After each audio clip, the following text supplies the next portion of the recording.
All right, let's talk urethane. USBC seems to be wanting to ban it, or at least look into the issues that urethane is bringing upon the game. But first, make sure to head over to 10pindoctors.com and get your pinpoint accuracy machine. This is actually something that goes out on the lane. You get a battery pack with it. It's already pre-done for you.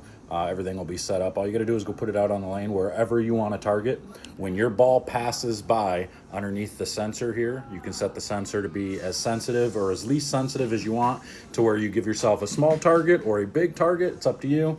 When the ball passes by that sensor, it sets off these 3 lights here, and they will flash that you hit your target, that you actually were on point with what you were looking for. So go get these over at 10pindoctors.com.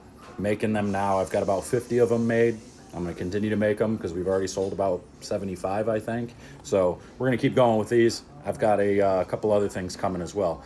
But as far as the urethane goes, there's certain things that people aren't taking into consideration. Everybody wants to say that bowlers should just adjust. Like, everybody's able to use it, so why is it a problem? And I think this is exactly what USBC is doing.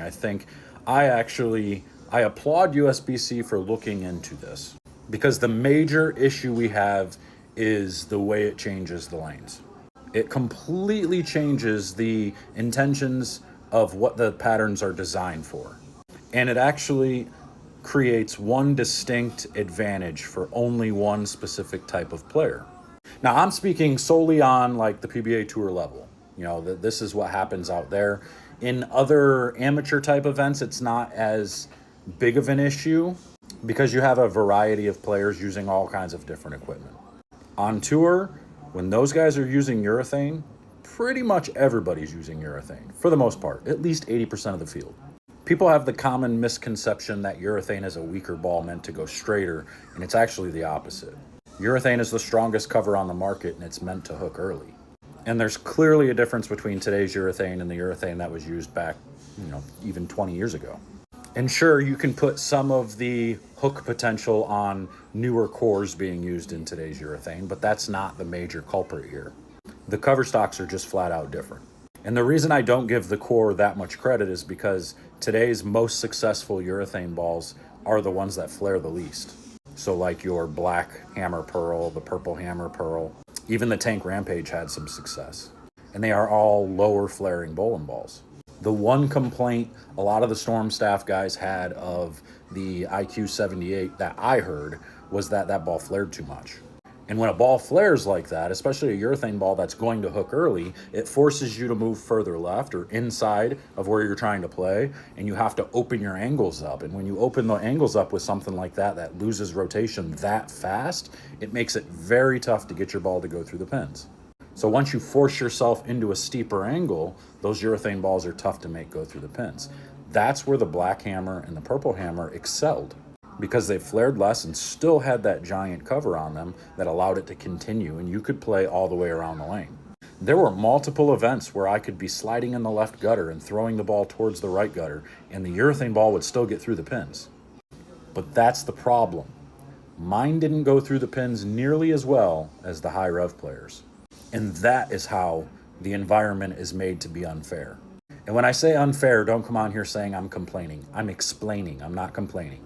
When you take a bowling ball that is that strong, that much cover, that is picking oil up in the front part of the lane, and it's moving it down lane because it's not flaring, so all that oil is in one small spot of the ball, that oil is transferring down, and in a lot of cases, eventually it gets in front of the head pin.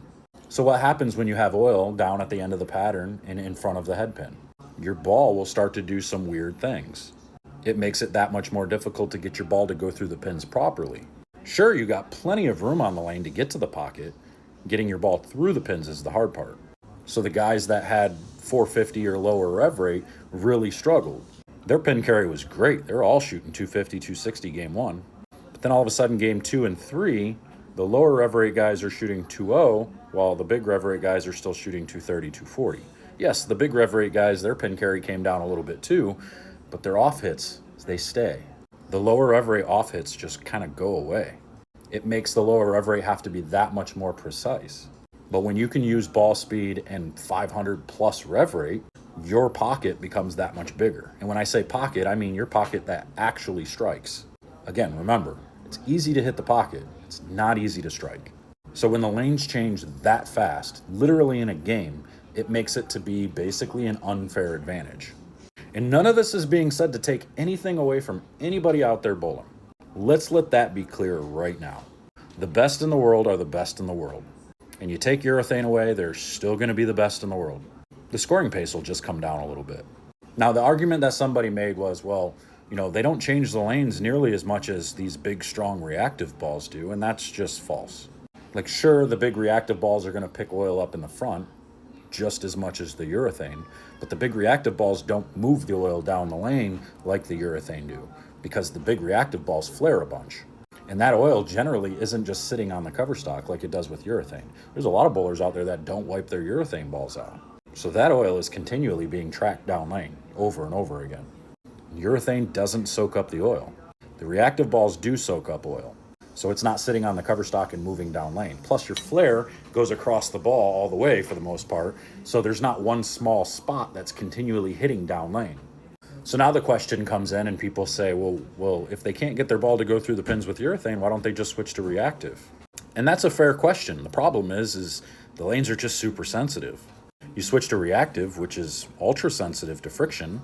And now if you don't get it to that urethane spot, your ball's going to overhook and go through the face. And if you get it to that urethane spot too soon, you're 2-8-10. Your ball just gets too far down the lane. So now your room for error goes from this to this. Sure, your strike percentage might go up, so you get an extra strike a game, but so does your split percentage. So you kind of have to make the best decision. Keep it in play and hope you can put a 4 or 5 bagger together to keep up with pace. Or you've got to use bowling balls that are much more susceptible to the changes in the lanes. When the patterns get destroyed like that, it's not just an adjustment that's needed. So you've got a lot of people out there making different opinions about this whole situation. And I just saw Belmo's post where he's talking about how maybe we should be changing the environments and making it so the urethane isn't the dominant choice in all the patterns.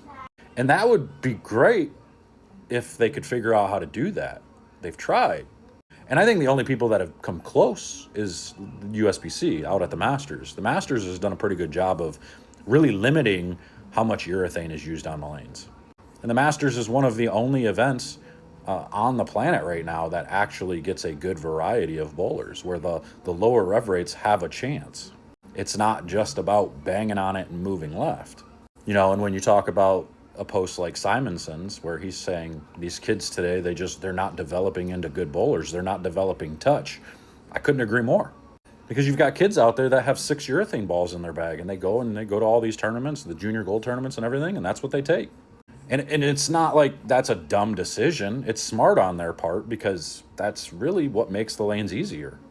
But when we're looking at the integrity of the sport and the direction it's headed, is it the right move? Those are all questions that I can give you my opinion on. Doesn't mean I'm right. I think I am, of course. I'm never going to talk about something that I don't believe I'm right on. But at the end of the day, it's not me that has to make the decision. If I was the one in charge, I wish I would have been in charge 40 years ago. I would have been putting regulations on these new cover stocks and the cores and everything else from the beginning. And from a post I saw, they actually were talking about it. They actually had a meeting before urethane was even coming out that they wanted to ban urethane at that point, which would have then put an end to the reactive era. Like, we would have never even seen the reactive resin come out if they would have actually put that ban in, because then you would only have plastic and rubber. Is banning urethane the right thing? I think it's a step in the right direction, if you ask me. But the problem is then you have to govern what types of bowling balls can be made. Does microcell polymer fall into that classification? I think the rule needs to be the ball has to absorb oil. And it has to absorb at a specific rate, not a super slow absorption rate. Is that the fix? I don't know. I can't tell you. I can only give you the information I have. I don't know enough about bowling ball technology when it comes to cover stocks and things like that.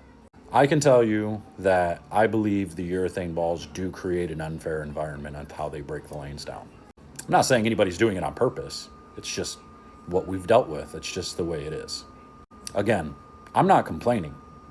I'm just explaining.